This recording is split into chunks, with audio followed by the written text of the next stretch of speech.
I believe we are live. Welcome, guys. I am so pumped to be with these two gentlemen.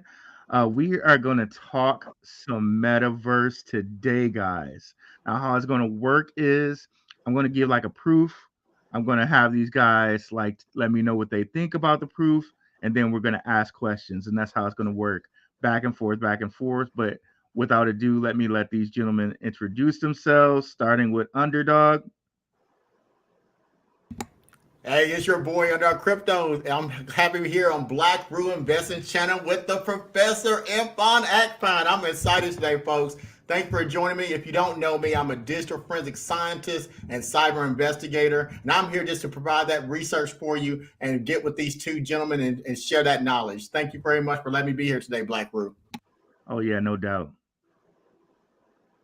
Professor? All right. Thank you so much, Blackrue. It's a pleasure and honor to be here with you, gentlemen. And my name's Infan Akpan. I have the moniker, the professor. I am an actual accounting professor as well. So it's a pleasure. I'm excited to have this meeting of the great minds. And you guys know me, Blackrue, one of Detroit's finest, Michigan State grad. Do a show on Benzinga Pro every Monday at 7 p.m. Eastern Standard Time. But yeah, let's get into this. So the first thing I want to do is just prove out the metaverse. So um, in this proof, we're going to share some information here, and then I'm going to have these guys kind of give their opinion. I have not asked their opinion, so it will not be scripted. What's up, Shook Focus? By the way, check out Shook Focus's content. He is another up and coming provider, another up and coming content creator. Love his stuff. I am definitely subscribed. Go over there and like and subscribe to this young man. He does the great work. So first we're gonna prove out the metaverse. But now I want y'all to listen to me here. Nobody get triggered because I'm gonna prove this in a way that we're gonna talk about some stuff that's kind of like touchy stuff in the whole like community in the world right now. But I'm proving it from a metaverse point of view in that we're going to have certain people will have a lot of time at home due to the way that things are right now. Um, and if you guys haven't been up on your international news, there are some countries in which you are required to submit a vaccine passport if you want to travel into them, leave them, or even at times go to events. So that's what we're going to pull up right now. So right here we got I believe this one is Canada. Okay, this is Australia. So fully vaccinated. I won't go through it all, but they have to have proof to exit and enter. So if you're trying to enter Australia, you got to have proof of your vaccine.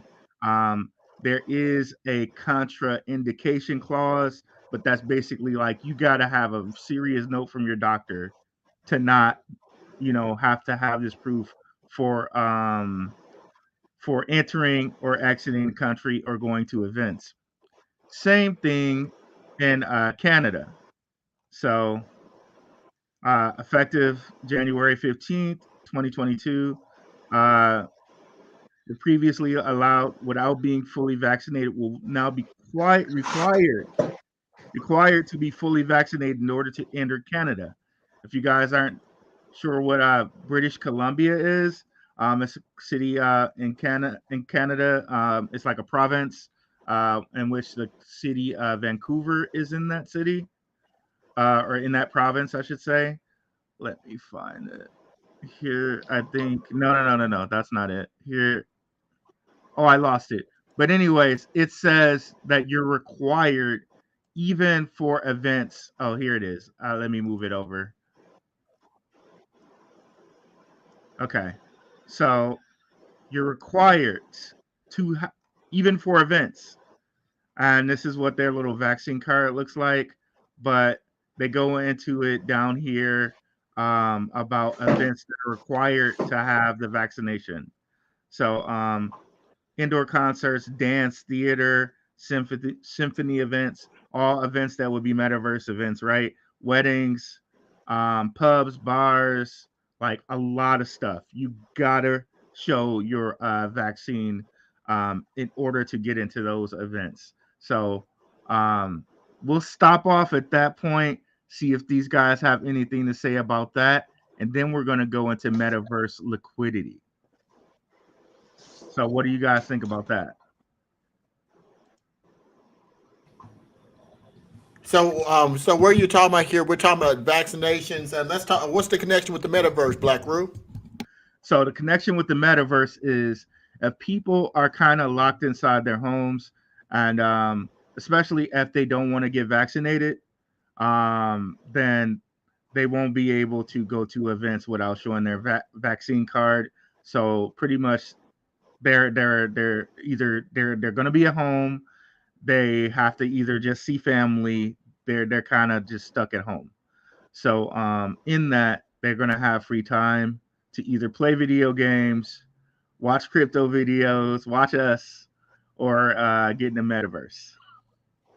So you're telling me that real world events are going to affect the market, like what happened with Netflix when the beginning of the pandemic, where Netflix stock went up exponentially? Is that what you're trying to say to us?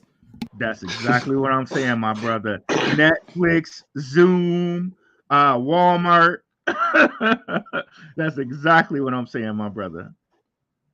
Well, I think that we all know that art reflects life and life reflects art. The reality is, what I see when you bring that up to me is some researchable information. What you're posing, your theory is that because of the fact that the pandemic, a disease, is going to cause more people to be inside, we need to have different ways of connectivity.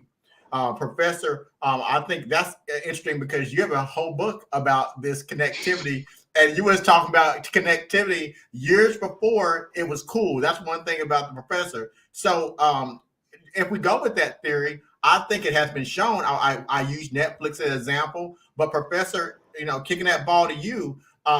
What do you believe about what Blackrue is saying? A actual world event, a pandemic, a disease, causing people to stay inside will be able to be seen in the marketplaces because of the effect that has on society. What's your thoughts? Yeah, those are some good points. I think just like the tie-in with Zoom, there's going to be a push, people working from home, people being able to connect remotely. Now, if you think about, and you talk about this before, so before the metaverse, we talked about there was big conversations on virtual reality, augmented reality, mixed reality. So you think back to the first Microsoft HoloLens. So the Microsoft HoloLens, which is mixed reality, think job displacement. The job displacement. So I was thinking about this from our last conversation, job displacement. So the first time I saw the HoloLens, there was a software company, an engineering software company. And the whole premise was they will save your business. This was before the pandemic. So the whole premise with the HoloLens and this software was, okay, you've got different locations. Maybe you've got a company, you've got 10 engineers. So you've got 10 locations, you've got an engineer in each location.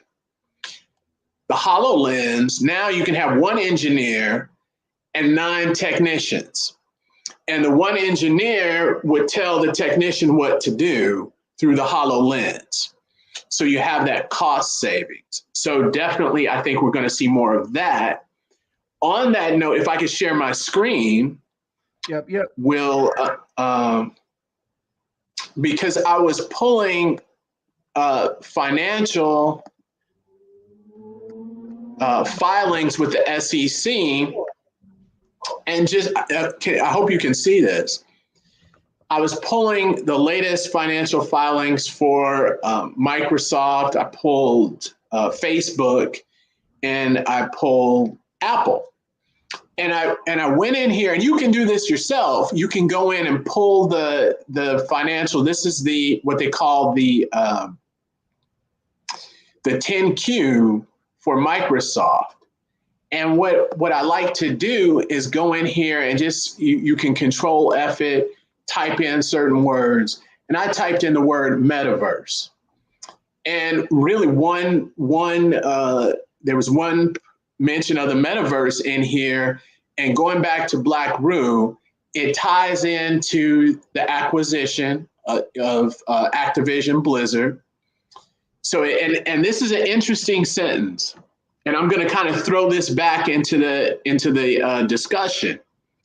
The acquisition will accelerate the growth of our gaming business across mobile, PC, console, and cloud, and will provide building blocks for the metaverse. So there seems to be a tie-in to the gaming. So I'm going to throw that back in. Okay, and then let me also let you guys know, Professor let y'all in on a little bit of game there.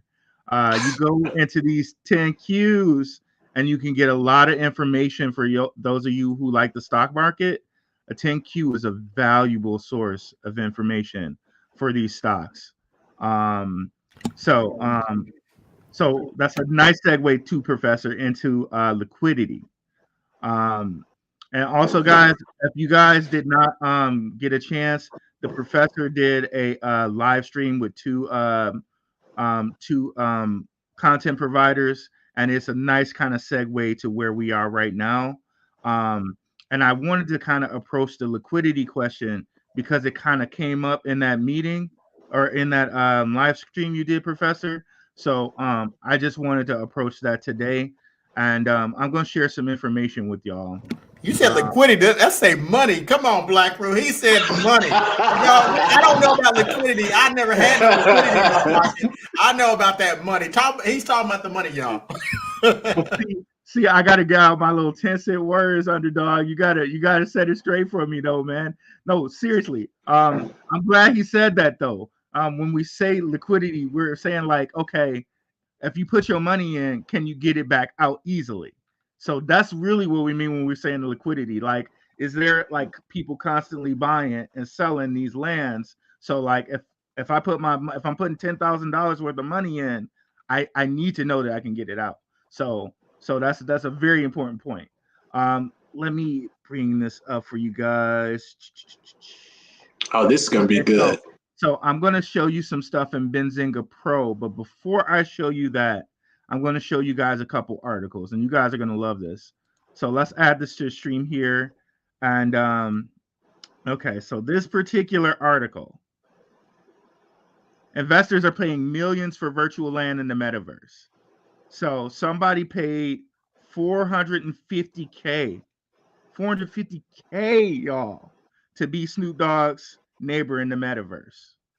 And I just went on OpenSea today. I did some perusing. There are just lands going for like 10K, a little under 10K.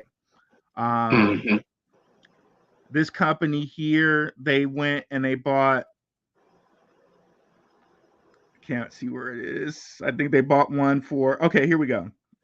They dropped nearly 2.5 mil on a piece of land.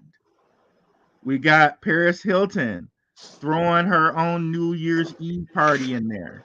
And I think they're alluding to the fact also that Bieber, Ariana Grande, and DJ Marshmello also have land there. So there's that. And then there are even companies popping up as metaverse property services to go buy people land in the metaverse, y'all. This is like the Keller Williams, or if you will, of metaverse services.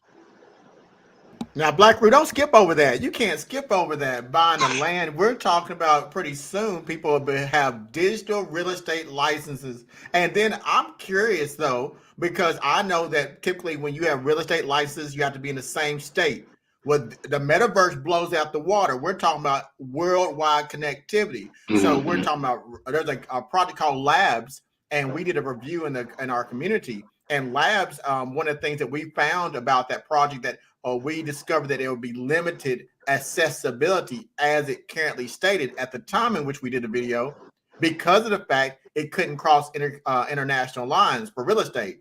But what you're showing there, and I'm really interested in hearing what the professor and you think, is that if this is already have property management services, that's starting to build a foundation. And so I'm thinking about connectivity. Like, how are we? Are you saying that someone in Japan can sell you land in a metaverse that is owned in, I don't know, China or the United States? Because this is, I mean, Professor, what do you think? This is marketing dollars. We say metaverse, but this is just a different way for people to market to you directly with the metaverse. What do you think? Yeah, it's a way. So particularly the sandbox, you have to think that the individuals are also looking for ways to recoup what they're spending. So you see those property management companies, you can actually rent out your land. So you can rent it out. There's individuals that will plan on setting up one individual's setting up an art gallery of NFTs and then charging money for you to come in and look at the NFTs. So these are investments to in this metaverse land to actually generate money. There's also casinos on these too. So you have casinos. So there's a lot of things. There's a lot of business going inside of the business. And you also have to think with the celebrities, they may purchase this, like Snoop Dogg, for example. The last time I checked, you have to buy an NFT to get access to his land. And that's the last time I checked, it was about $4,500. But it allows you to get in and to take part in parties and get-togethers that he hosts, and his virtual avatar, he's there virtually in the metaverse, and you get access to come into his property. So these are ways for people to make money as well. Yes. Blackrue, I think the thing that people are interested in is how they can make money. I don't know about everyone else, but I'm so burnt out of talking about the potential. I'm ready to flip it. Now I've been finding ways to flip it. So tell us about this. How can the people watching you today at the end of this learn what they can do to tap into this? I don't want to hear about the big companies. I want to know about me. You know what? We're gonna get there. We're gonna get there. That's gonna be the last part. And you guys, if you guys got questions, please queue them up and get ready. But thank you, brother. I did not want to skip over this because and Professor mentioned it. That renting, you got the renting. He mentioned, you got and I mentioned this like 6 months ago on my channel, on the show that I do with Benzinga. All they had to do was get a celebrity and pay somebody to come in there, have like a party with them. So that's what they did. They made NFTs to have tickets to a party with Snoop Dogg. And all the people who were lucky enough to buy land that they gave is next to him, their profits went up big time. So we got that here.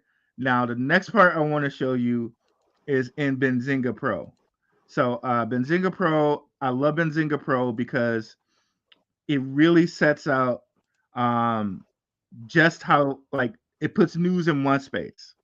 So I went to the news feed and I typed in metaverse, and you can see here all this liquidity, right? Virtual land sold for 189K, 15K, 16K, 19K, 325K, or 328K, 17K in Mana. This one's in Sandbox. 48K. And here we have somewhere in here it says, okay, Warner Music Group delves into NFTs. And they bought a whole chunk of land in Sandbox. Nike, they hired a metaverse director. So that's a bit of the proving. And then Does anybody have questions on that before we move into the third part? There's a lot of questions. Blackrue, a lot of questions. They want to know how to make money. They want to know about Seek. Oh So wow, okay. All right, we'll definitely talk about Seek. I'm so like Seek has so much potential, y'all, and that's definitely going to be on one of my lists to make money. So let's see here. Let's see here. So just let's just touch on this real quick. So it's all about kind of hitting the customers where they are, and with this, NFTs is going to be a huge part of this. And one of the things we were talking about there with the NFTs. Well, am I still here? Can you guys still hear me? loud and clear. Mm-hmm. Okay.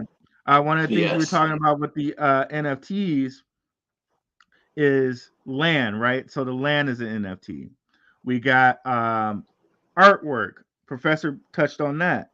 And it was in one of Underdog's videos on Ape NFT. You walk into like this like an art exhibit where you can hear music, you can see art, all types of things. So Professor also touched on it. Atari has like a virtual arcade, a virtual casino.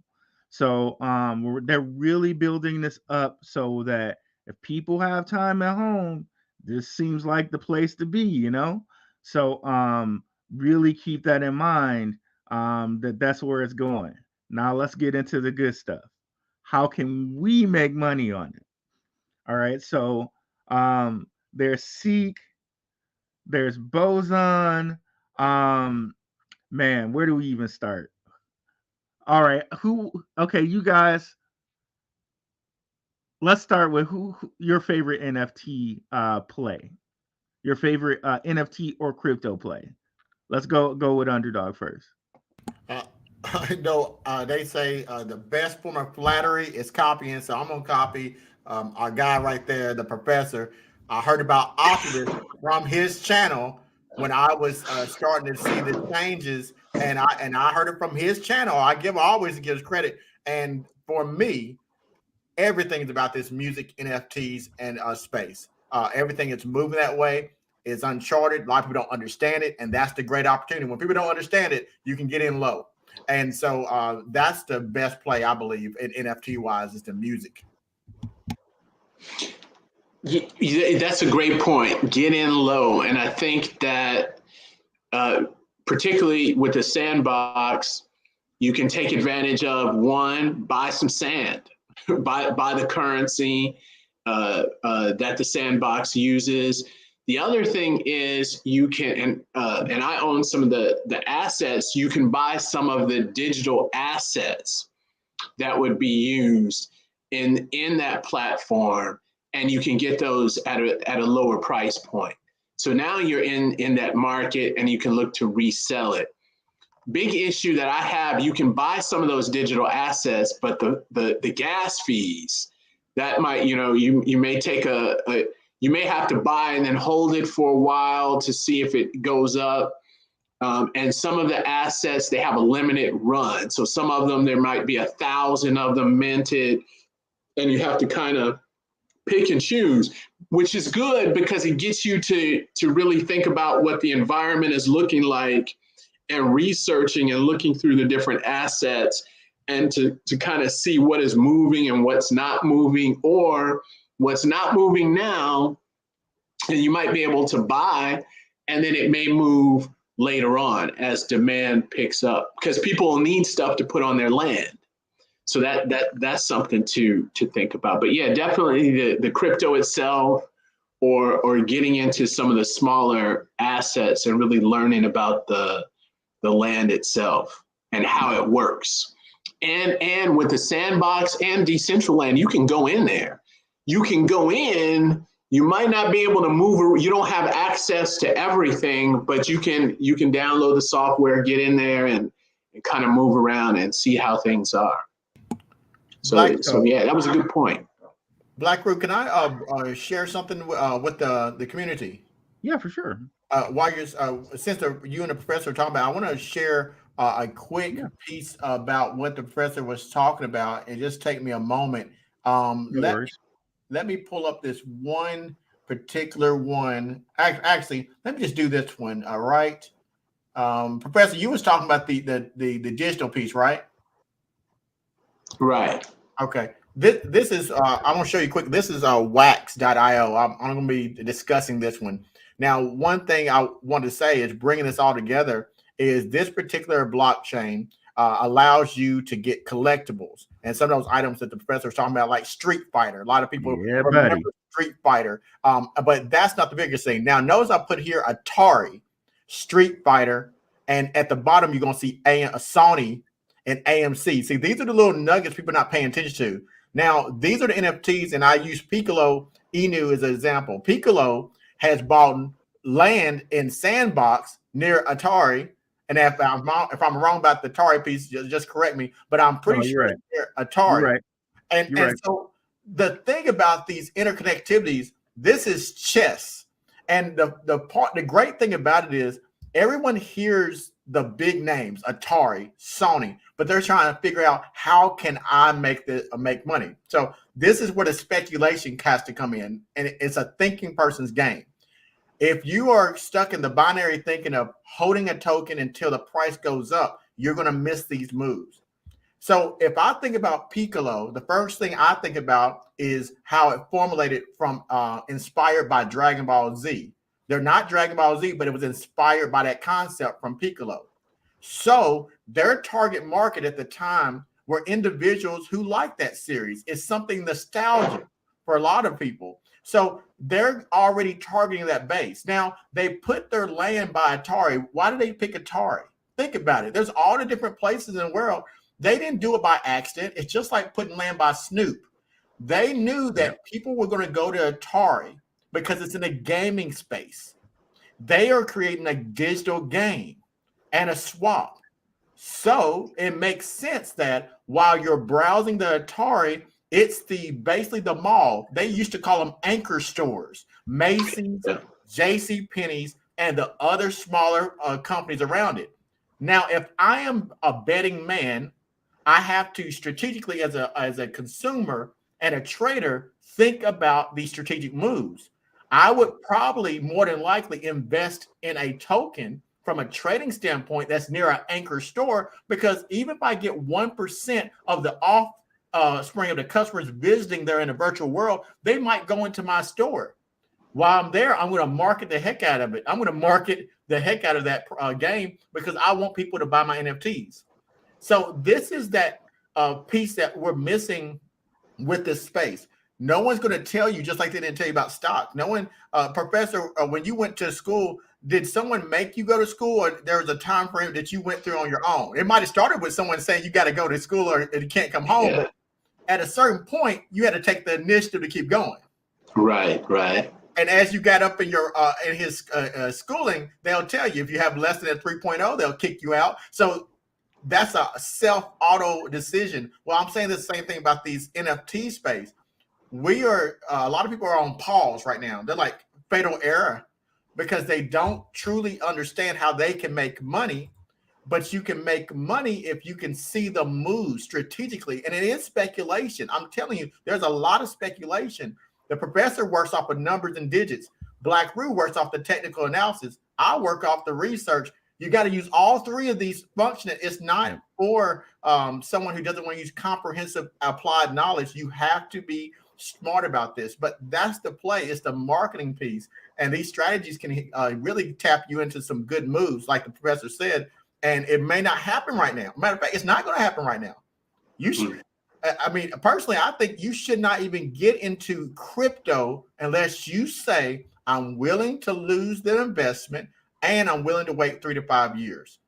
Because there is not one expert in the world who can guarantee that you'll have money. Nobody, not me, anybody else. There's no one who can guarantee anything. This is business. That's my take, Blackrue. I just want to tie that into it. No, that's good, brother. That was a good point. But can I show something really Sure. quick? Let me say a couple things right quick, and then go right Oh, to okay. Professor. Um, Going to touch on what my brother Underdog has to say right after Professor says what he needs to say. But Des, Sam, I'm glad you asked that question. This is the perfect time for this question. So an NFT, what it stands for is non-fungible token. And shout out my boy Red Dad Blue Dad. There is a distinction between token and coin. He and I were talking about that a couple of days ago. So a coin is something that you tend to use for currency, and a token is an asset that you can tokenize. So, for example, NBA Top Shot, they tokenize basketball cards.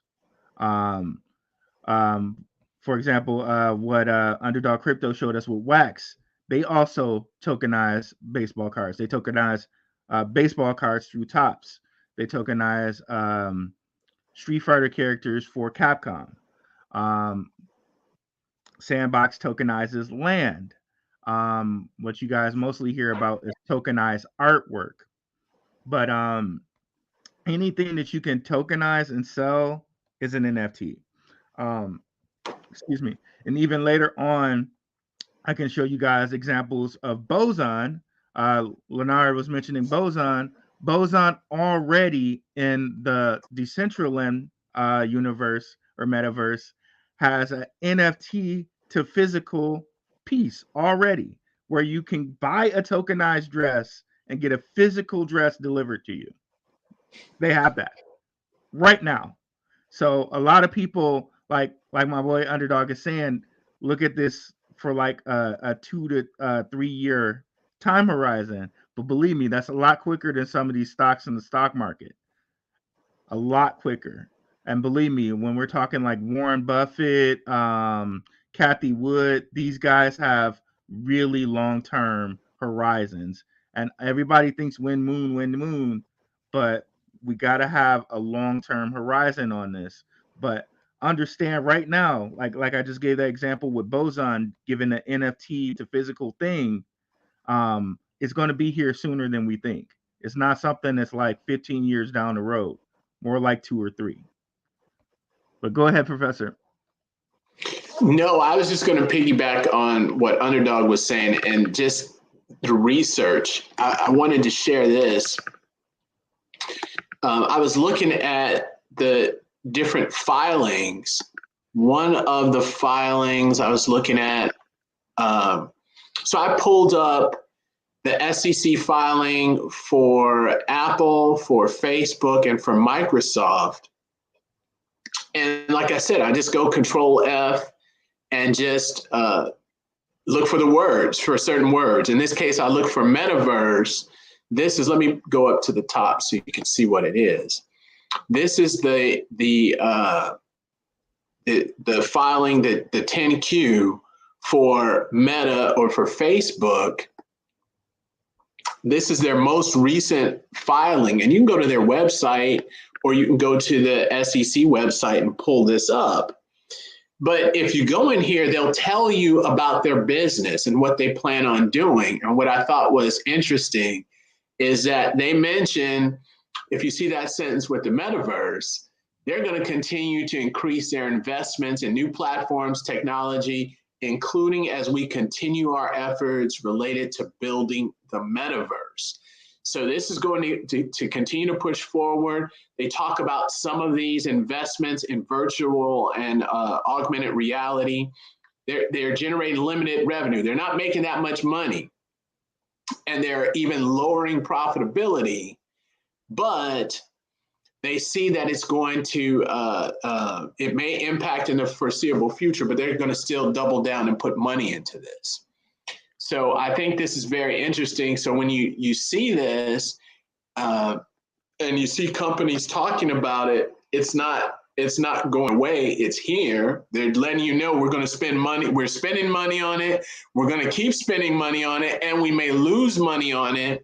But this is something we're pushing forward with. So, and I think it's important, just like they're willing to lose money on it, like Underdog was saying, you got to understand this is an investment. You invest in different things, you can, there's risk. You can lose money, right? It may not work. But the benefit of the learning, the research. That's it. You're growing. You know more about this space and you understand more of it. That also helps you to lower your risk or risk tolerance. Your risk tolerance. So that's just what I want to share on that one. Okay, so to add to that, Professor makes a really good point there. I was looking at some stuff on Sandbox on today on OpenSea, right? And I was seeing some of the sales, right? And it'll tell you the last sales that something had.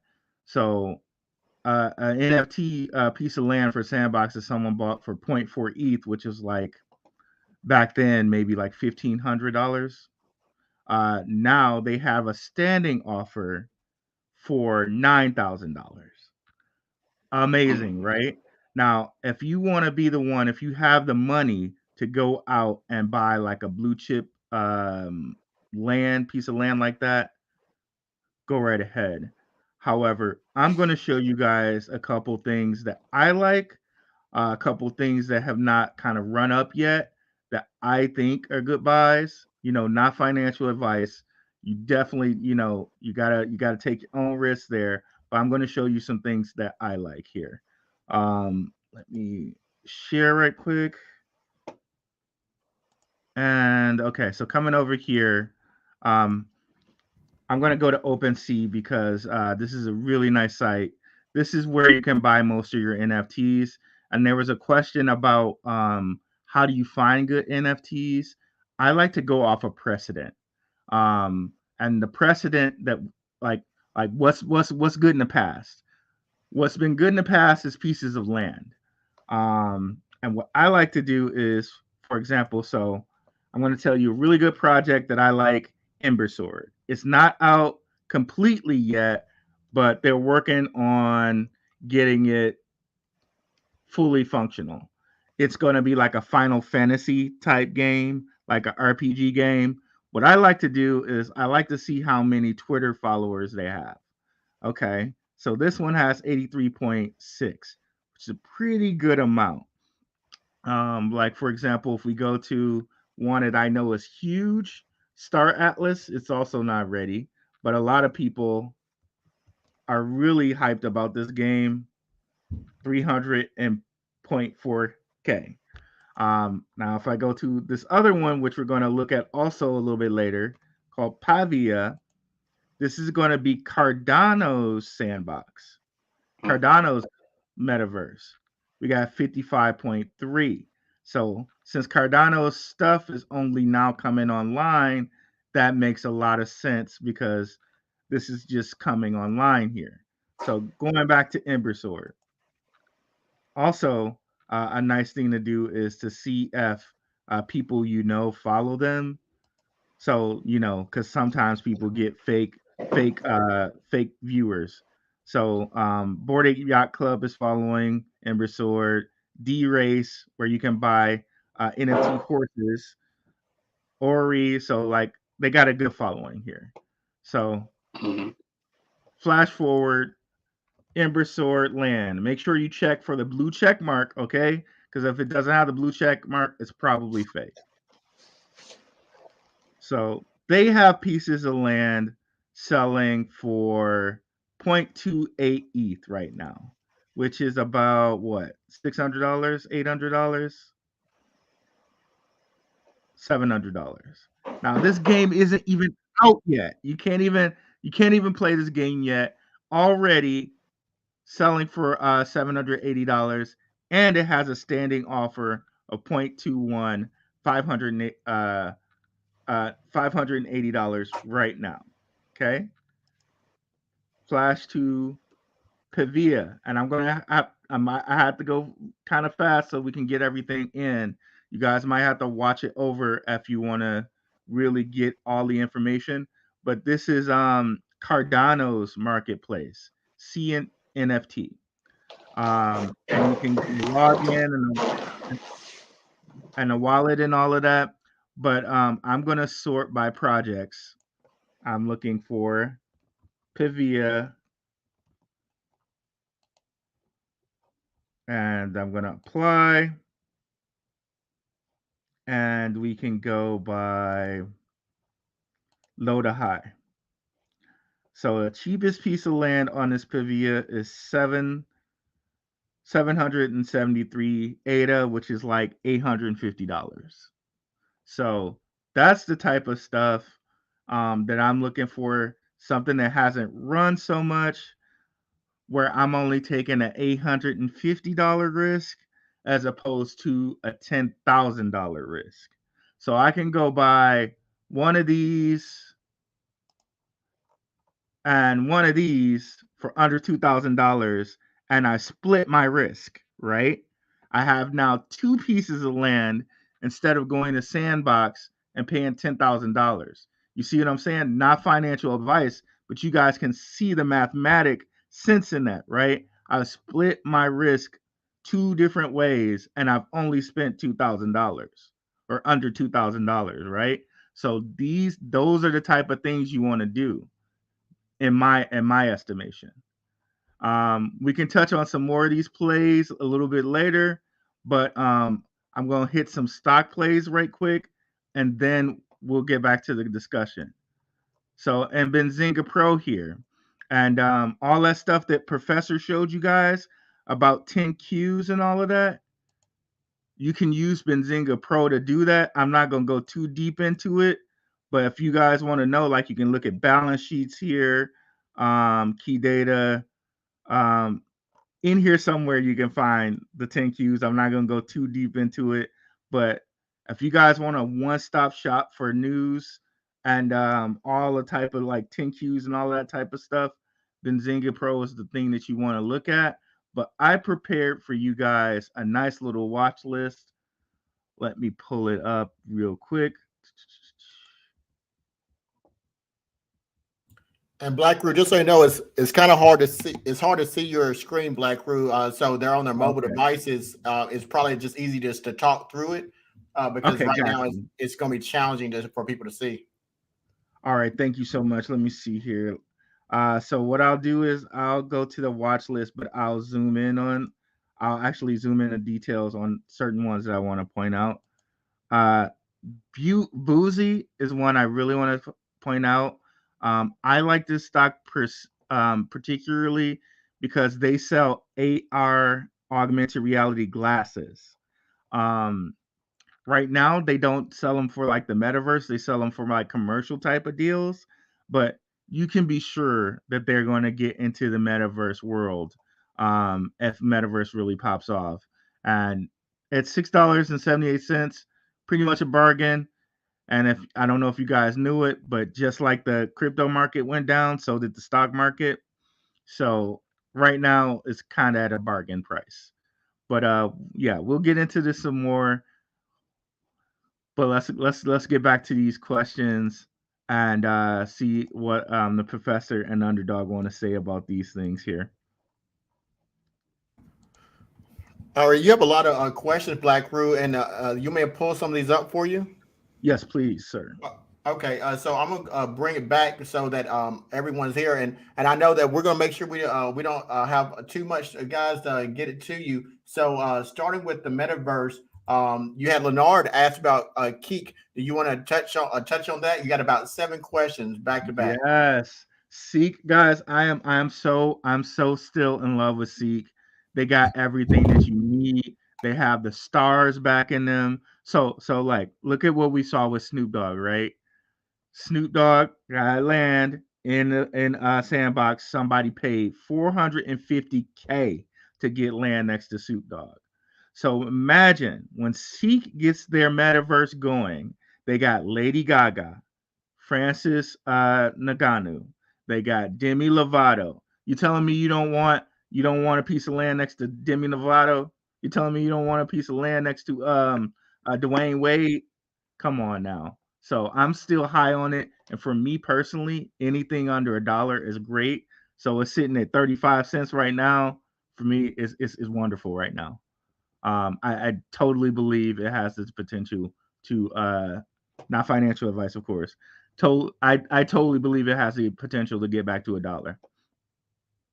Or you have another one for a dollar cost averaging with Piccolo and also Seek. or do you have a price target that you buy in? I anything under $1 for me. Like so, yes, I grab some of these when it's like I think I got some more of my bag. I've been holding since like so, guys. Once it hits your price target, the thing is to always protect your initial investment. So if your stock or your coin goes over that 100% marker, cut it in half. Because once you cut it in half, that takes out your initial investment. That way you're fine. That's So not financial advice. He was just not financial advice. Thank you, brother. you So give you give. I've already protected my initial investment more than a lot on this. But yes, I've grabbed some. I grabbed some even some more at 33 cents, and I'm just going to continue to build up more because um, I do want some Seek land, and what it seems like a lot of these things do is they ask you to stake some of your tokens in order to buy the land. So I'm buying more just in case that's a. I don't know if that's going to be a requirement, but just in case it is, I'm buying more for that. And Piccolo Inu, I lead on my man Underdog for that one. Um, so he Uh, got to tell you no one. Professor, were you going to jump in there? I wanted to pull something up for him, and I don't know if you had some comments to make about Seek, the music. Are you familiar with the Seek?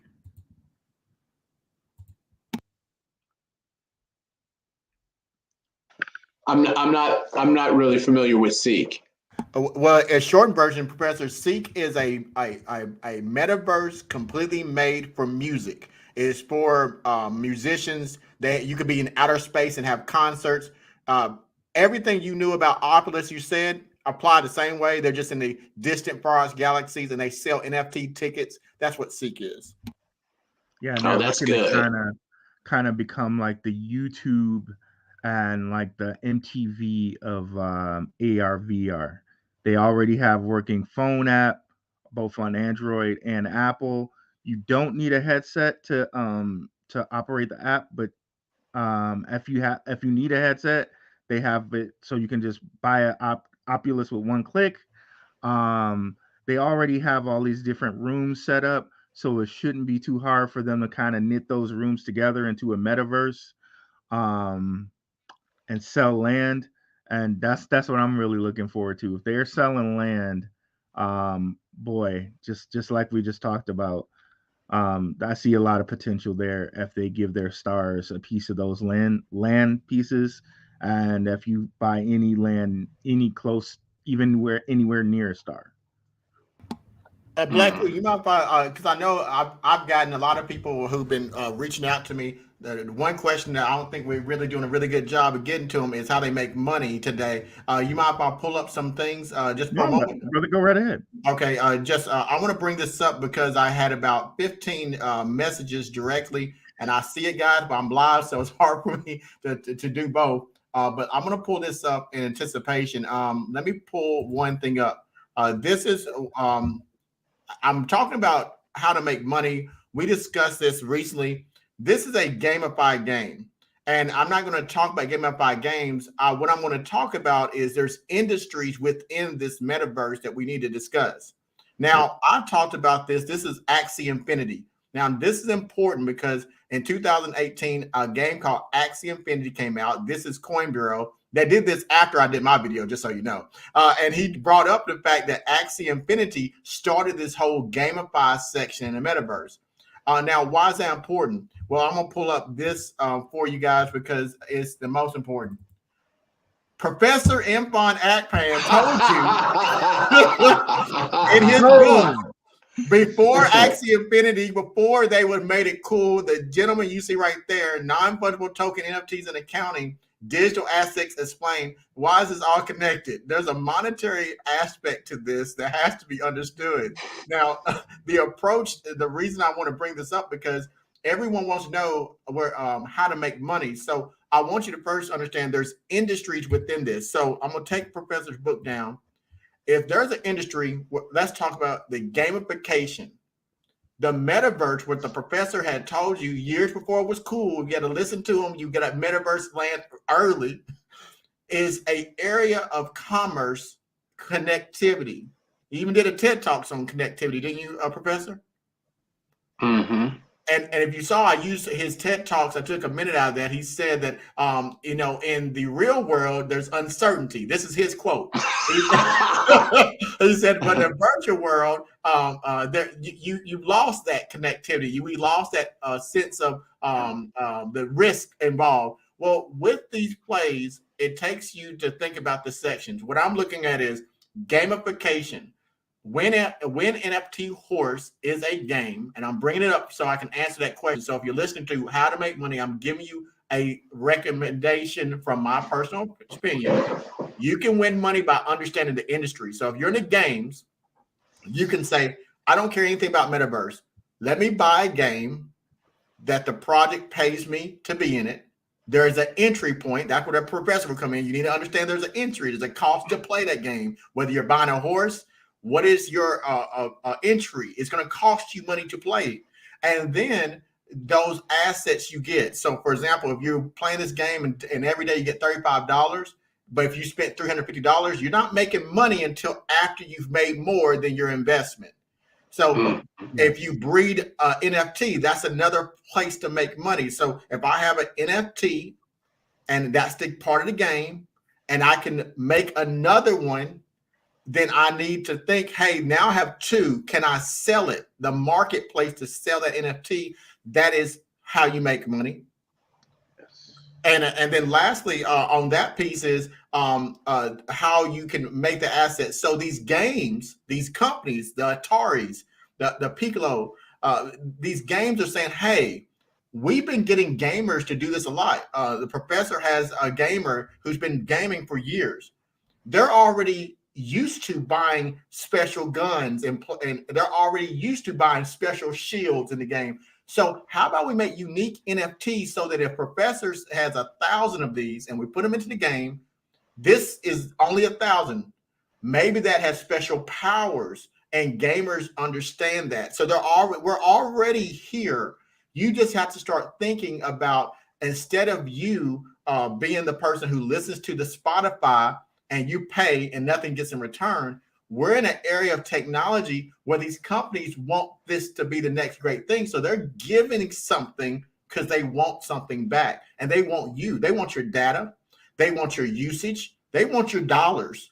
So the way to make money is to understand that these companies want your money and they need your participation. And all of these companies, I'm telling you, every single one has a community-based function. We need one another and our dollars together to make that company successful. And that's how you win Moon. Unless you are getting into projects that either under trends or a project that's a little bit more risky, that is fundamental, then you're going to miss out. Because truthfully, if I'm not going to take too much longer, but if we was pull up a project that I have just started researching, I'm going to pull it up for a second. This is one called 3D Martians. I've just started looking at it. I have not done the in-depth research. Now, let me tell you about this one. 3D Martians, I looked at it last week. Not a lot of people were talking about this project. Now, why I like this one, let me see if I can pause it. This is a game that Blackrue or you may like. This particular game, you buy the NFT, and I think the price is something each. So let's say it's $300. So you get one of these unique NFTs. You have to understand the market a little bit, because you get this NFT, and then that's above his head. Look at the name. It's going to change to like Bitcoin. Look at the above the head. Those are different cryptocurrency projects. Yes, that's the faction that you're in. Now, let's say this is your faction. You bought this NFT based on the market and how that market does for that day. You wage your NFT against someone else's. If you're wrong, then if you're right, you win someone else's NFT. So you're able to get another $300 asset. Now, the reason I like looking at this and why it interested me is this one piece. And I'm going to give the floor back to Blackrue, but I think this is important. Check this out. Launch sequence activated.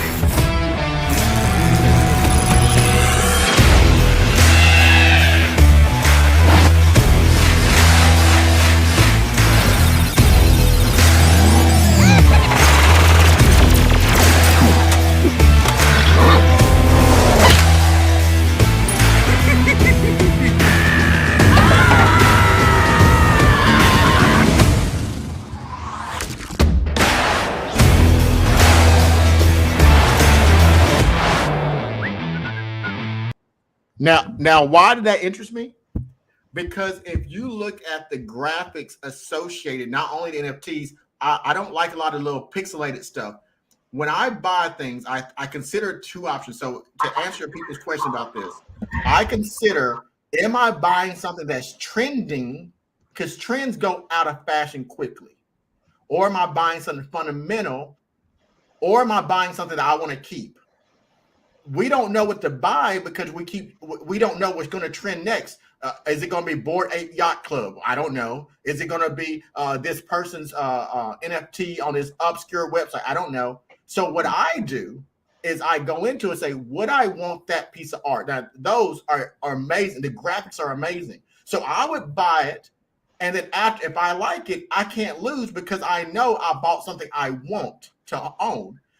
Then I would look into the money aspects of it. So if you're trying to decide how do we make Metaverse make money, the first thing I would recommend is to like what you want. You're going to own it. You're going to own it. So if you think it's just a JPEG and you're buying it for the image, then don't buy a JPEG that you think is hideous. But if there's a utility behind it, like there's this trading, I think crypto traders are like Blackrue. He's going to love to play a game like that because he'll pay $300 because he's good at what he does. He's going to play against someone else and see how he does. And if he can flip 5 of these in a day, that's $1,500 for an NFT. A little, what I think what should focus. They said a worthless JPEG. I don't have any JPEGs that pay me like these NFTs have paid me. So that little quote worthless JPEG NFT has real world value because it's attached to a blockchain and there's limited numbers. So I just want to give that to him, Blackrue. Thank you. I just want to tell him because people have been asking, well, how do you make money? And I think it's important to understand that buy something you want to keep.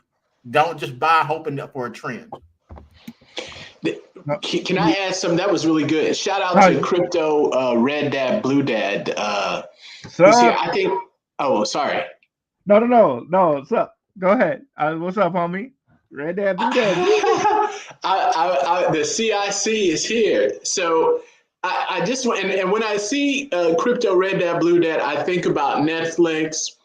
When I was listening to Underdog Crypto, I think about the history of Xbox and Microsoft.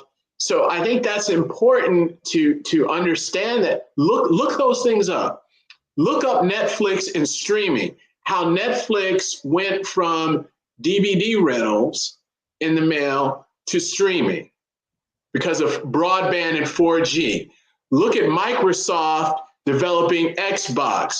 Why 4G? The internet. They weren't in the video game business. They invested billions of dollars into that. Think about today. You've got Microsoft. The metaverse, they've got the HoloLens. If you don't know what the HoloLens is, take a look at, they're on version 2, which is about $3,500 right now. The next one's coming out 2024. So they have this mixed, they have the metaverse for business. So if you think about for business, Blackrue was bringing up Vuzix, company out of Rochester, New York. They've got the AR glasses, business. That's the hardware for the metaverse. So what's being set up now, there's going to be a shift, like Underdog was saying, for this whole video, the landscape for you and I in the metaverse, just like Netflix went from DVD to streaming, Microsoft into the Xbox. But the difference is you've got the opportunity to take part in it. That's, I think, the big difference. When you think about being able to buy NFTs, being able to buy crypto, you're able to take part in this whole shift, in my opinion. That's why I love you, brothers. You guys, this is exactly why these guys are here. They bring up 3 very, very good points here, and I'm going to try to reiterate them. The professor just mentioned, he mentioned business, profitable businesses. And he's tracking the money here. So Microsoft, what did they do? They saw that money is flowing into video games. So they got Xbox and stuff like that. Underdog Crypto just mentioned it for you. Those video game NFTs, they have a purpose. They're not just a picture, right? So that's something you can look for. these video game NFTs. Even better if there's something that you can breed, like Axie Infinity. So that one you buy two, you buy two of those, you breed them, and it generates an NFT that you can sell. Just like Underdog mentioned the horse racing. So you get I don't know the terms, like you get a mare, you get a female horse, you get a boy horse, breed those boys, and you got another horse that you can sell, right? Um, so that's something really really good to look at. So look at video game NFTs and NFT with a purpose. Also, something I want to share with you guys. They're going to do another pack drop coming up here on the 7th. Can you guys see my screen? Mm-hmm. Okay.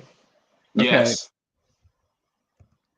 So UFC Strike. So another thing is look at things that have succeeded before. We know that baseball and basketball cards have succeeded before. And you got these NFC Strike cards. These are made by the guys that do NBA Top Shot. If you never heard of NBA Top Shot, let me see if I can bring it up here. They do basketball cards, and also they market it really well. And in the marketing of this, or this whole process, the NBA players make money from these every time they're sold, and so do the owners. So it's mutually beneficial. If we come over here and look at some of my little collection, if it takes forever to load. Okay, let's just do the marketplace. Maybe that'll go quicker. But you'll see that these are kind of creative in that they're actual moments, like it's a little JPEG moment. And like Underdog said, it's the ownership of this is locked into the blockchain. So there's no like if somebody else showed up with the same like JPEG, they still won't have the blockchain ownership. So look at that. It's like a nice dunk moment, right? And it's limited to this particular one is limited to how many pieces? Oh, I might have missed that part. We'll go back. It'll tell us. Okay, or maybe it won't. But this one right here, for example, this selling for $12 is limited to 12K of these. The one that we saw was a special one, so it's probably going to be worth more. But this is just an example for you guys to see. Okay, we know that people like to buy basketball cards and baseball cards, so it's something that's known. So NBA Top Shot is probably something that you're going to be able to buy and resell. Um, like Underdog mentioned with the horse racing, that's another one. We mentioned also NFT land here. So there's like a couple different ways you guys can go with this NFT land, baseball, basketball cards, gaming NFTs. And let's just go back to the panel here again here. Are there any other questions we got? Oh, you got a lot of questions. A lot of questions. Okay, Professor, while Blackrue's pulling up those questions, let me ask you a question. Mm-hmm. As an educator, have you ever heard of a thing called a degree mills? Yes. Now, if a educator came to a teacher came to your college and they said, "Listen, from my PhD all the way down to my high school diploma, it was from a degree mill," would you hire him or her? If they said that? Yeah, they showed you a piece of paper and they have say I have a PhD, but all this came from a degree mill. My last accredited school was high school, and I would like to be a dean. Would you hire him? Now you know the answer to that one. That would be a no. But Professor, it's a piece of paper. It says the same thing. Why won't you hire them, even though they have a piece of paper that says PhD? Well, they just admitted they went to a diploma mill, so they really didn't. They're telling you that's another way of saying I didn't learn anything. That's basically I don't really know anything. So that's another. So it's not authentic. Not saying it's not authentic, but they're letting you know they haven't learned anything. So you tell So you tell me if I had if I came to your college and I had a degree diploma and I had the same diploma as yours is valued more than mine? Two different things. You're saying you went to a diploma mill. That's the same as saying I haven't learned anything. Okay. So you're coming and saying I want to work and teach people, but I haven't really learned anything. So there's value in the institution, the original institution that accredits people in the education system, correct? There's value in that reputation. Yes, there's So value in that reputation because automatically, if the school has a reputation, it's been vetted in some way. So that reputation gives some type of vetting or credibility to it. now, But go ahead. and the reason I want to bring it up, my point I was having that conversation with the professor is this. We keep having this comparison between JPEG images and an NFT because we have a confusion about something that's human nature.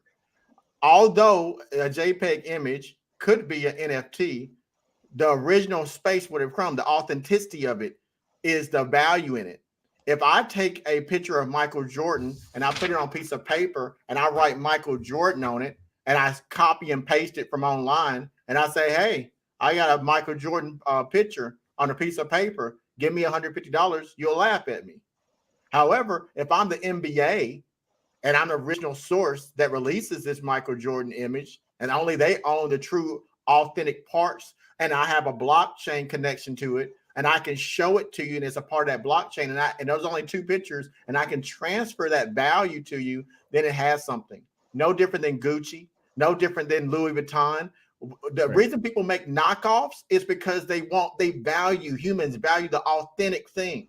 And the reason people have degree mills to get fake education because they see the value and the hard work that comes in getting that education. So what I want to encourage people as we look at this, remember for over 100 years, we were selling pieces of paper and baseball cards, pieces of paper, and we saw value in a piece of paper. And we used to put in a plastic sheathing and we used to keep it minted because once those corners bent, it would lose value. Technology will always continue to change. So now those paper is now digital and they need some way to make it authentic or unique. And that's what the blockchain is providing. So that is what you're buying. You're not buying a JPEG image. You're buying the authenticity of that image. And so that's important to discern between a JPEG or an audio file. Is where that source came from. It's all about the source. Yeah, that's an important point about that value. So you have that ownership. You have that ownership, and it can be traced. It can be traced, right. So that gives it that value. Like what they used to do back in the day with the basketball cards is you get an upper deck or you get a Topps basketball card, and you would pay for it with a certificate of authenticity, which you probably have to pay a little bit extra because now it's accredited by a certain organization that has the credentials to do that. Like, so with the blockchain, you kind of get that for free with the NFT. So that's a very, very important point, which people like. If you're not a person who collects things, you might not just get it. Like like, okay, it's just a piece of cardboard with a picture on it. What does that mean to me? But there's value in that. Just like people buy Van Goghs, which are nothing but like 500-year-old paintings with colors on a paper canvas, right? But since that person drew it at this time, which a person can authenticate, it's worth something. Blackrue, I've never quite understand, and maybe it's just me. I've made pretty good for myself in a space that I didn't understand, meaning that I don't drive cars and I understand all the mechanics of a car, but I drive it, and I don't fly planes, but I get in a plane. I don't have to understand cryptography and understand the mathematical algorithms that secure things. I guess what I'm saying is that to me is fear. We spend a lot of time being afraid, and that fear keeps us from opportunities. We don't want to take risk. Professor, I watched your full video, and you talked about the unknown. Yes, this is unknown space. Life goes on. There was a time where the internet was unknown too. Back in the 80s, if you had told people, hey, this thing, Web 0.0, you can type into something and go to websites, that's not going to do nothing. I laughed when they said bottled water was going to be a thing. I laughed. I laughed when I said, who's going to buy a Blu-ray disc player? I laughed when Redbox came out. I'm not laughing anymore. I realize, and even though I'm in technology, I realize I don't need to understand it.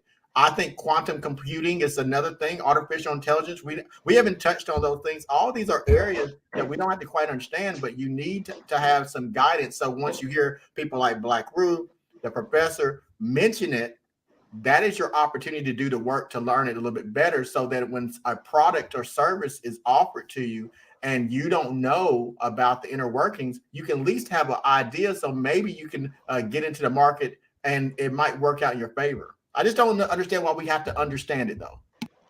And I think that's a good point, because in the time we live in, there's so much change. It's you have to, first of all, escape that fear and then become comfortable with change, because things are constantly changing and rapidly. Phantom Beat talked about Uber. That's a great point. Yeah.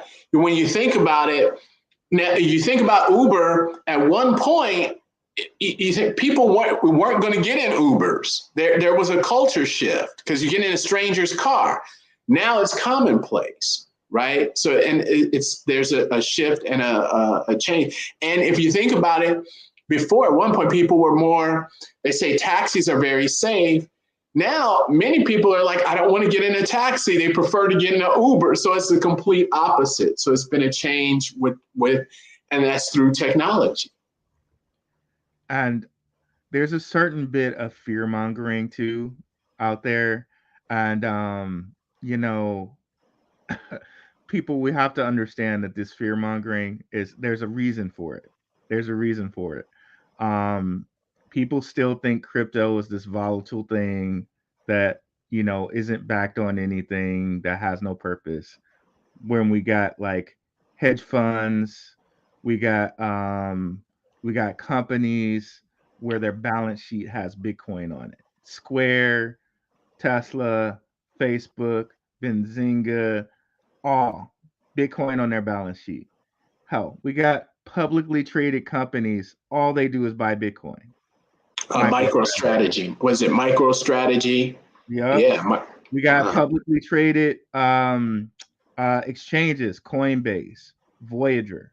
Like, we have institutional money now in the crypto market, but still people's impressions, because news, which is ran by 5 companies, by the way, all the news in the US is ran by 5 companies. I want you guys to get that. So when I say that they're in lockstep. So 5 companies run the news. So there's a kind of there's a reason why that is, why this fear is out there like that. But understand, it's not something anymore that's like, okay, just nerds trading crypto, or it's not backed by anything. We have institutional money, and institutional money is not going to lose money. Let me tell you, they're not in the game to lose money. So so guys, it's time to be a part of the change. It just is. And that's a good point you made on one it. other thing that I want to say about that. There is a ETF, which is all institutional money, started in July before Facebook even announced Meta. It was a metaverse ETF. So chew on that for a little bit, like months before, because Facebook didn't announce that until like October. So like 4 months before Facebook even announced Metaverse, there was a Metaverse ETF on the stock market. And ETF, if you guys don't know what that is basically like a bundle of stocks. Just like I was telling you guys, why not just buy 2 lands for $2,000 instead of one for $10,000? There's some regulated funds in which people like hedge funds go out and buy a certain basket of stocks to mitigate risk. So when you buy an ETF, you're buying it because it's not going to go that far up or down, because it's just a basket of stocks to get investors invested in a certain sector of stocks. So if you go out and you buy a Metaverse ETF, you're now invested in the Metaverse sector of stocks, and you're confident that that stock's not going to go up or down too much because it's an ETF. But go ahead.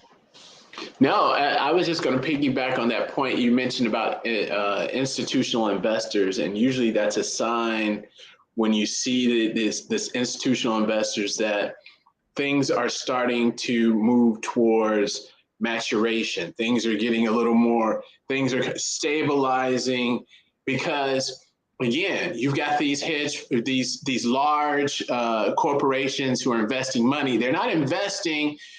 They're not going to speculate, as Underdog said, Yeah. and they don't want it to take on high risk. So that's a potential sign that things are maturing in certain areas. So that's also indicate to do research. I mean, I think it's very important whether or not you invest in an NFT or invest in crypto. This is going on around you. You should learn about it. You should understand, because you're going to be you are impacted by it directly or indirectly. So I think it's important to understand it and how this works and how this ties in to things right now. Blackrue, I know we're over your time. I have one thing to share, if that's okay. It's going to take about 1 minute to share. Sure, for sure.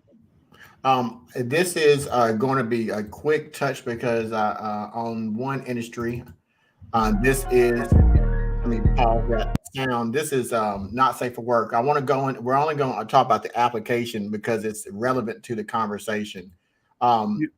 This particular industry, I was looking at this. Everyone's been asking me about this. Where's the segue between how content is shared? I want to bring this up because I think it's important, because as we look at the industries, I can't put my own personal feelings into whether or not someone else feels they want to invest in something, whether it's cannabis or whatever people do. That's not for me to do. My thing is to bring people research and tell you what I see. Currently, there's new regulations happening. I was looking at this article from MasterCard, and it talked about content creators feel that there's censorship, and also the content creators had complained that there was illegal activities happening in this area. Well, this particular blockchain technology is changing a little bit of that, and even recently, I put a video out there on Twitter. I used to have, TikTok. I put a TikTok out there. It said "not safe for work," and everyone knows what I talk about. I keep it on science. I got that particular TikTok taken down. I had thousands of viewers. Within a second, it was taken down. Now, the only thing I said was that the adult content has the opportunity in blockchain to be put behind a closed door, because currently, as a cyber investigator, I see the problems, and I'm telling you, right now, your kids can go see adult content without anybody stopping them. So I see blockchain making a KYC, know your client, age verification, as a good thing. But because I said not safe for work, I lost my whole TikTok because that was considered sensitive adult content. Now, here's the battle. Here's the problem. Right now, as educators, as scientists, as researchers, we've lost that place where people can be non-biased and just give good old-fashioned research. Now, everything has to have a political means, has to have some type of censorship. In order for me to talk about this, I'm going to end up going to this particular app or creating my own website where I can talk about these things. But this content now, there is a market here too. Recently, MasterCard and Visa had a RICO case that was placed against them. And it was more MasterCard, and it was in federal law in California. A RICO case is a human trafficking, corruption case. Now, the problem was, this is the first time in United States history a credit card company has been charged with a RICO case. Now, people don't understand how big that is. Let me make sure. I worked in the legal field for a very long time. That means from the top CEO down to the person who gave the mail, they can face 20 to 25 years in prison. These are companies, businesses. Now, the segue was they took the money, MasterCard, Visa, and they accepted payments, understanding there's human trafficking, understanding where the money was coming from, and they turned a blind eye. Blockchain technology is also emerging and open up industries such as this, where they require know your client. They require your content to be uploaded to a blockchain. Now you have identification in that blockchain to identify the content creator. And why it's important, if I'm uploading illegal content that I shouldn't have, that's like giving my address to the FBI. So it's going to minimize people committing crimes.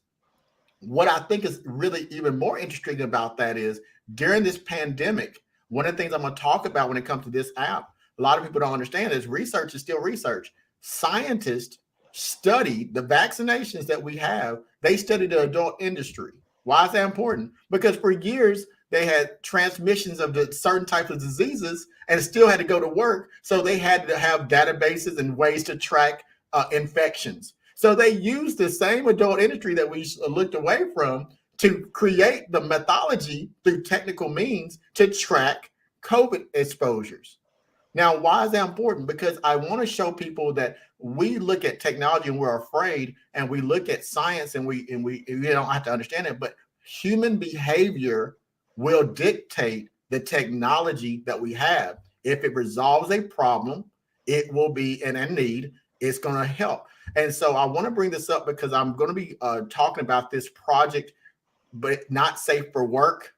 And I'm going to be talking about the segue there. I think it's something that you gentlemen are interested in talking about. I think it's interesting. We don't have to go into details. All we got to do is talk about the technology and how censorship and content is happening on the open web currently, and how blockchain is going to give a new opportunity so there'll be less censorship, because you could be in your own silo and people have to come to you in order to get that content, instead of being on Twitter, Facebook, and everyone controls your content. So that's just something I want to bring up just for y'all thoughts. Go ahead, Professor. You can go first.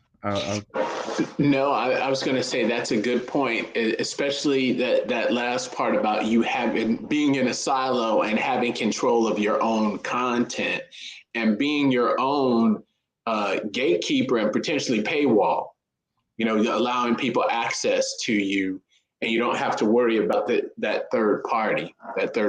So I think that is a good point. Good point. There's been creators who've said things about the pandemic, true facts, things that aren't things that aren't debatable, but yet they have had their entire channel canceled. So censorship is a huge thing, because I know some of the jerks out there don't know it, but we put a lot into this content, y'all. We put a lot into it. We do research, and sometimes, like, if you're not even monetized, you're trying to get, like, you're working hard to get monetized. So you're putting a lot of information, a lot of time, a lot of effort into this, and then to write a true statement and to have your channel just taken down, or your TikTok, like Underdog, just gotten rid of. That's a really, really serious thing. So um censorship is a very serious thing. Um and even in some countries, people have been jailed for saying things because the laws are different. In America, we have free speech. In Canada and Australia, they don't, because they're under the crown, the British crown. So a lot of people in Canada and Australia have been jailed for during doing certain things, like against the pandemic, or saying true facts about the pandemic. So censorship is a really, really huge thing, guys.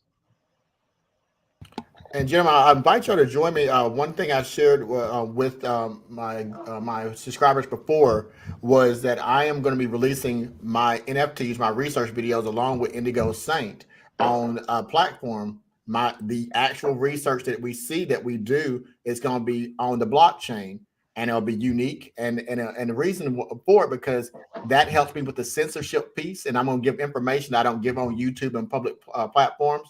But I'm also monetizing that by incentivizing people by putting my own money into it. I actually donated. Blackrue was talking about the monetization. I did 320 videos last year, weeks worth of research, months and weeks worth of editing. I gave it all back. I gave 1,320. That's less than. Trust me, I can pick up cans and make more money than we make on YouTube. Seriously, you think we're getting rich over here? That was $250,000 views, $1,300. I can make that in a weekend or a day or a month. That's not a lot of money, but I thought about that, so I gave them money back. Plus, I doubled it. A few times. It's $4,000. But my point is, if you do this methodology, gentlemen, if people hold on to Infon Akpon's video, it has crypto infused with it. As the value of that crypto goes up, it goes up. But what you'll find is, as the value of the content creator, the information he gets is good quality information, might as well make money while holding on to his NFT and learn from it. I would go back and I would watch it every day. I'm watching my money grow and getting good information. So I'm going to extend that to you, gentlemen, too. I think that we should have a shift and change the market by giving the subscribers a way that they can increase their wealth by getting good knowledge. We need to monetize the fact that you, as subscribers, want to learn. Or right. you can have people like BitBoy. I'm gonna go against BitBoy again, who gives you information, but there's something in it for them. They're getting thousands of dollars on the back end to tell you what you want to hear.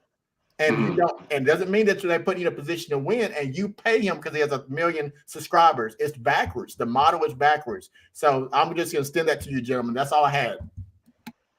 No, that's a good important part. Oh, go ahead, Professor. You go ahead. No, go ahead. I was just gonna say that was good. That was a good point.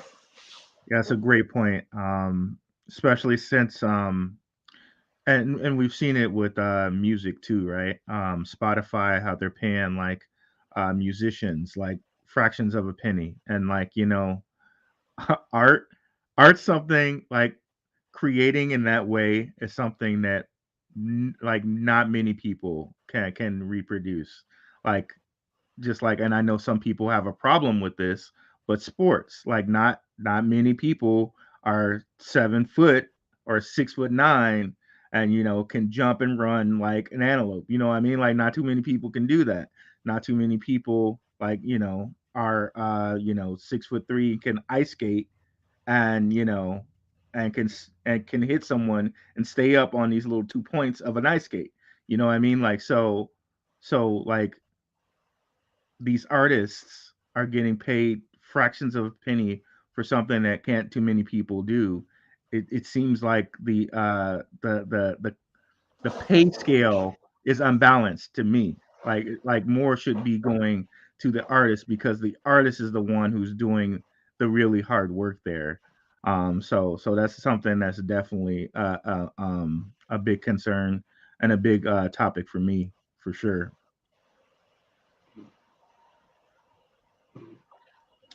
Yeah, and I love to do any type of work on that because I believe that artists should get paid for what they do, and get paid well for it. And I think content creators, we come out here and we provide you guys with information, because we do want you guys to succeed. But do at the end of the day, we do have bills. I'll never forget this. I was doing some work for Habitat for Humanity, and I don't know if you guys know about them, but they build homes for people. And I was talking to the manager one day, and he was like, uh, I got to make sure these things are set up this right way. And he looked at me, and he's like, because it's about the money. At the end of the day, like I know, and he said it to me like this, just like that, like I know people don't like to hear that, and they think just because we're a charitable organization, we can just do charity without making money, but we got to make money to do charity. And you just simply do. um I don't know where where it came out that people thought that you can just do charity and not and not make money for it, and not like keep your business going. So Well, yeah. we put a lot of stake into celebrities in this country and not on teachers, educators. And to be honest with you, I'll be the first to say it. I've never liked the model. If you go to Japan, I've been in Tokyo, Japan. I've been to South Korea. I've been to a lot of places over the world. You go to Japan, they teach their educators, and they pay them very well. And a lot of educators from the United States come over to Japan, and they also teach. Now, and I'm going to use the professor for example, because I know Blackrue, your background, but the professor has how many books have you? I've got almost all of them now. I'm collecting his books. How many books have you published, Professor? 14 and plus 2 textbooks. So 16. Now, I'm sure that this is a long process to publish these books, to do the work, the research, because the professor is an accountant, a teacher, but he's in an ecosystem of professionals that review his work.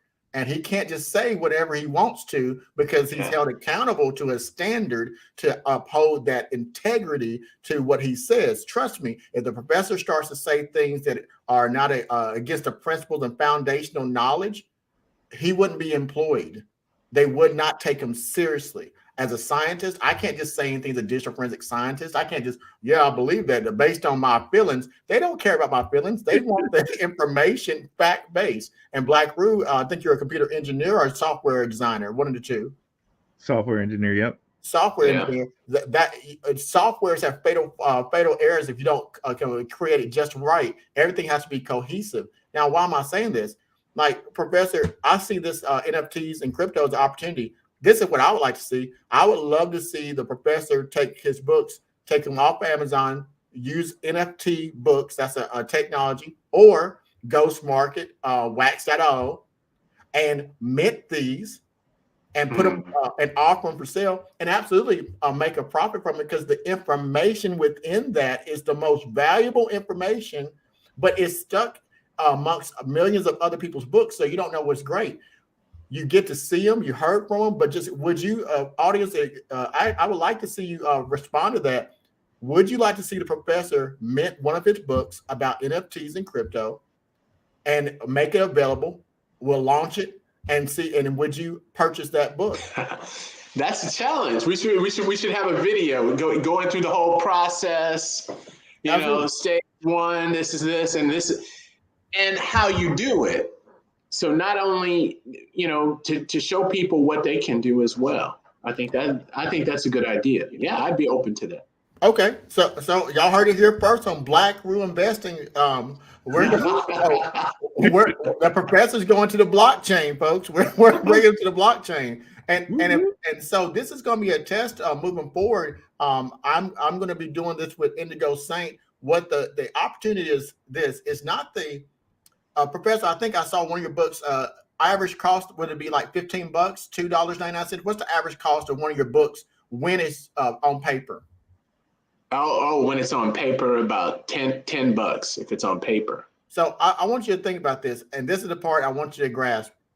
If I read his book and I find one sentence in his book that helps me to navigate in a space I didn't know, and helps me to develop something, and that $10 I spent turns me into $2,000, is it not worth $10? Oh yeah, that much more. See, it's really not. It's, to be honest with you, the professor is giving it to you at a very low price. The value of knowledge.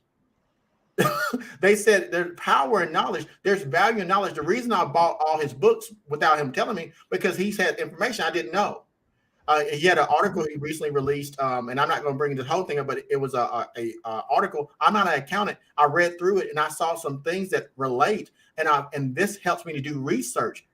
You have to quote your sources, but you also have to understand that you don't know everything. You need experts in areas. I'm not an expert at everything. Blackrue would run circles around me in trading. A professor runs circles around me on making my business correct. I know this.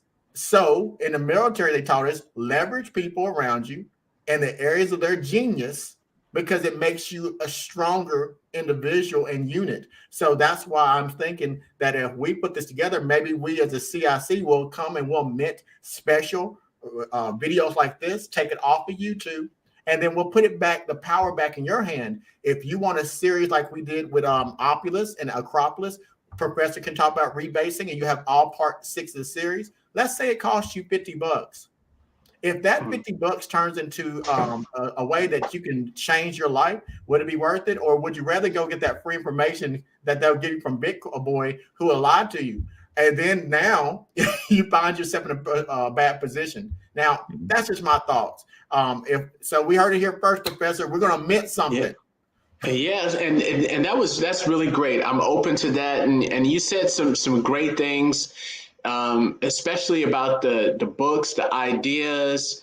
I remember I was listening to, I think we mentioned this before. I was listening to a podcast, and the guy was a billionaire. He was an angel investor. That's all he does. He invests in these early stage companies, and they were asking him about how many books he reads a week. And I mean, it was, I can't remember. It was a number, and it had me to stop and listen. So the guy, the host of the podcast asked him, so how do you read so many books? He said, I listen to audiobooks. I've trained myself to listen to them at a high speed so I can get through so many books a day. And the guy is like, why are you listening to so many books? He said, listen, if I get a book, something to what Underdog was saying, I read one book, I get one idea, that idea can make me $1 million. So I just go through all of this books, as much information as I can, because I want to get an idea, because I know that one idea can make me so much money. So I think that is a good thing, especially kudos to everybody who's content, all of our content. And I hope one idea that you get, you take it away, and it's something that you can say, well, you know what, I could do this. Or it makes you think about something in a different way, you know. And hopefully it'll make you $1 million. That would be great, you know, as well. But it's something that you take away from it. So I think that's very important to remember that. I love that. I love it. So we've given you guys so much here. Like we got into censorship, we got into NFTs, we showed you why NFTs are going to succeed. We showed you the liquidity in them.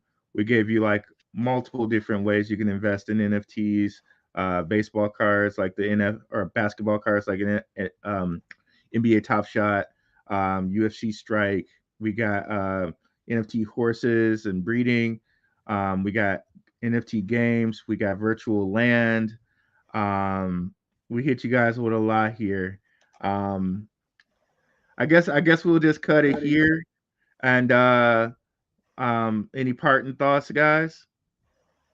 Keep researching, everyone. Keep finding ways to win, and look at the screen that you see right now. You can't say no one didn't tell you. You can't say we're not giving back. But it's up to you. Community, it's up to you to take action, to take initiative. No one can make you. Only thing we can do is show you the way. I agree. I think the research is very important. And look back. There's a great book. It's called, I think, The History of Video Games. It's a very good book. Read and see how, with these shifts in technology, how things change, and how businesses and people took advantage of these changes, because we're in the middle of a change right now. So do your research, learn as much as you can, and look for that one idea. And for my parting thoughts, guys, definitely like and subscribe to both of these gentlemen. Like and subscribe to my channel. It's darkhorsewatcher.com. We Yes. are making a push to 1,000 viewers so we can get monetized. Also, guys, watch the past videos because that one idea is there as well. And just like the professor said, I train myself to listen to stuff at 1.5 times speed because I just as many ideas as I can, as much content as I can chew through. That one idea is there, and it's there in multiple videos from all of these guys. Um, Underdog Crypto, the Professor, Red Dad, Blue Dad, Crypto Pro, Shook Focus. Come over to the channels, guys. Definitely rewatch this. there are any questions, put them in the comment section. Even if it's for one of these gentlemen, I'll make sure they get it. We all talk regularly daily. So definitely, guys, thanks so much for coming out. Love you guys. Peace. Awesome.